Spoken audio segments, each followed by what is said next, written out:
Shalom. Ce Shabbat, nous allons lire Be'alotecha. Dans Be'alotecha, il y a un thème qui est important. Nous voyons Myriam et Aaron, Vatedaber Myriam et Aaron Bemoshe. Myriam a parlé du mal de Moshe. Qu'est-ce qu'elle a dit? Harak, Ach ben Moshe dit Berachem. Est-ce que Akadosh Baruch Hu s'est adressé seulement à Moshe? Nous sommes aussi des émissaires de Akadosh Baruch Hu. Akadosh Baruch Hu nous parle. Et qu'est-ce qu'elle a dit? De quoi on a une preuve comme quoi Myriam a dit du mal de Moshe. Eh bien, la Agada ou le Midrash rapporte que Myriam était à côté de la femme de Moshe, Isha Kushite, une femme Kushite, c'est-à-dire éthiopienne. Bon, les Hachamim, ils disent Kushite ici, c'est Yafa, une femme belle qui était, on a dit Kushite pour ne pas être du tout attirer sur elle le mauvais œil, parce qu'elle était très belle. Alors, Myriam et la femme de Moshe étaient là pendant que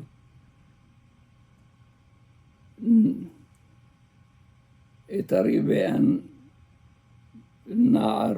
Il va y avoir Nahar, le Nahar ici, c'est Gershom, le fils de Moshe, lui dit Adonai Moshe, Eldad ou Medad mitnabeim ba'machane. Eldad et Medad sont en train de prophétiser dans le camp. Alors, Myriam a entendu la femme de Moshe dire « Malheur à leur femme ». Il lui dit « Pourquoi malheur à leur femme ?» Il lui dit « Depuis que Moshe parle à Kadosh Baruch Hu, je n'ai plus de vie familiale. Je suis séparé de mon mari.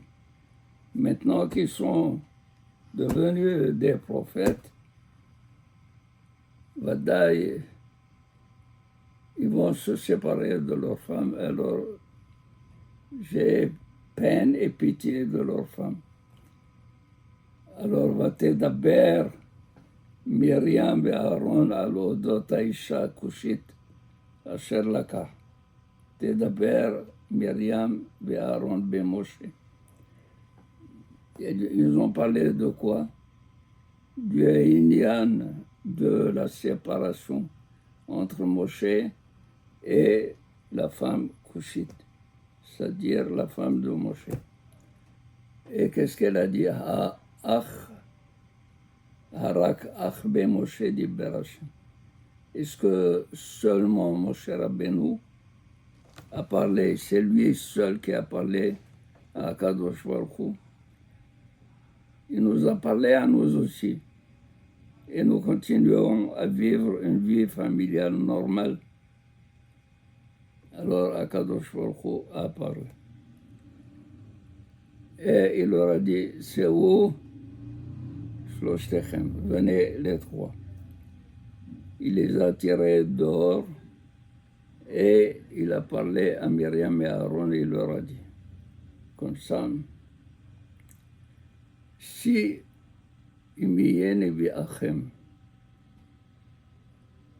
si votre prophète, c'est-à-dire votre prophétie à vous, votre prophétie, elle était dans le halom, dans le rêve, ou lorsque c'est la nuit, Aval, Moshe Rabbeinu, la prophétie de Moshe Rabbeinu est plus forte que celle-là. La prophétie de Moshe Rabbeinu, c'est Bayom, dans la journée. Lo bemara velo behido, ce n'est pas du tout par un spectacle, par une vision, ni par des paraboles. Clairement, je lui parle, clairement, je lui adresse, mais PLP adaberbo. Et puis, il leur dit, le fait de se séparer de sa femme, c'est moi qui lui ai dit PLP comme de bouche à bouche. Je lui ai dit de se séparer de sa femme. Pourquoi? Parce que il n'y a pas de moment précis, fixe, pour que je m'adresse à Moshe Rabbeinu.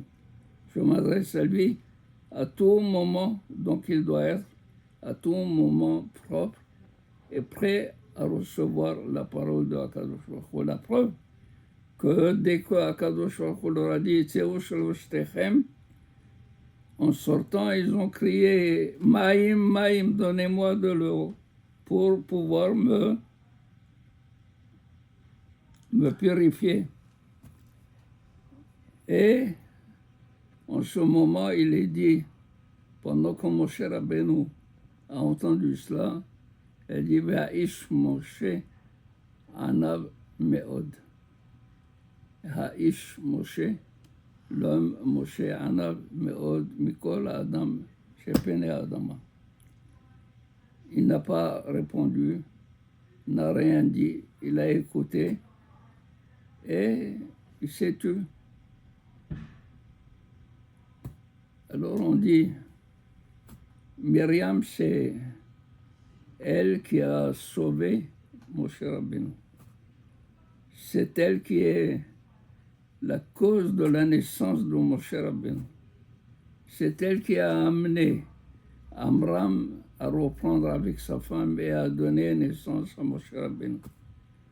C'est elle qui, au moment où on l'a jetée au Nil, elle est restée Vatetatsa Bahoto Merachok Ledea Mayaselo.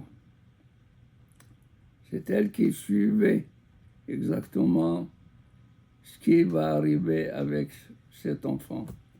C'est elle qui a été dire à la fille de Paro, est-ce que tu veux que je t'appelle une nourrice, une femme nourrice juive? Donc elle s'est souciée de tout ce qui était bien pour Moshe Rabbeinu. Et qu'est-ce qu'elle a dit? Elle a dit des choses vraies. Des choses vraies pendant qu'ils sont encore des Nevi'im. Ils ont continué à vivre leur vie familiale, normale. C'est pas comme lui qui s'est séparé. Akadosh Baruch Hu, il a puni Myriam de Tzaraat. Tout de suite, Myriam a été frappée de Tzaraat. Pourquoi? Parce que c'est elle qui a provoqué les paroles de médisance. Et de là, les Hachamim ont dit combien un homme devrait faire attention. Voilà une femme tzadéket qui, elle, a élevé, a donné toute sa vie pour que Moshe Rabbeinu soit là. Et malgré tout, on aurait pu lui dire, si elle dit quelque chose contre Moshe Rabbeinu, même si c'est vrai, on ne doit pas du tout en tenir compte. Akadosh Baruch Hu, il a dit, on n'a pas le droit de dire du mal. La manière de le dire, ça veut dire que nous n'avons pas fait comme lui. Ça veut dire que lui, il a montré un peu de supériorité sur nous. Nous devons rester des êtres humains. Akadosh Baruch Hu leur a dit, non, c'est faux. Moshe Rabbeinu, c'est un autre. Et Et même Moshe Rabbeinu qui n'a pas réagi, qui n'a rien ressenti au moment où on a dit ce mal de lui, il n'a pas ressenti quelque chose qui l'a blessé. Donc il n'a pas tenu rigueur à sa sœur. Malgré cela, Akadosh Baruch Hu, il a frappé Myriam de Tzara. Mais là-dedans, on apprend quelque chose. Quand Myriam a été frappée de Tzara, elle a été frappée Tis Sager Shivat Yamim. Elle doit s'isoler pendant 7 jours. Mais là, le Midrash dit V'ha'am lo nasa. Le peuple n'a pas bougé, n'a pas fait de déplacement tant que Myriam était enfermée, isolée. Et de là, le Midrash dit, elle a attendu quelques minutes pour savoir qu'est-ce qui allait advenir de son frère. Ici, c'est tout le peuple d'Israël qui a attendu Myriam, que Myriam soit guérie pour se mettre en mouvement et se déplacer.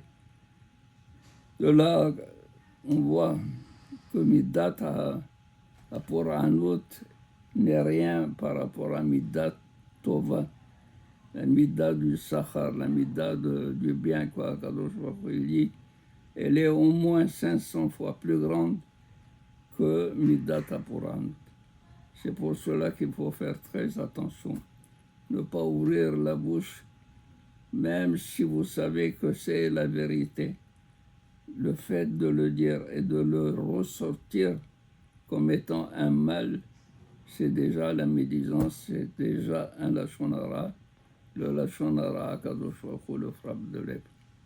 Yeratzon chez Hashem Yatzilenu, et sachez que si on doit avoir une Géoula, la Géoula, c'est grâce au fait que chacun doit faire très attention à cette midara de dire du Lachon Hara. Zéou, Shabbat Shalom, Umevorach.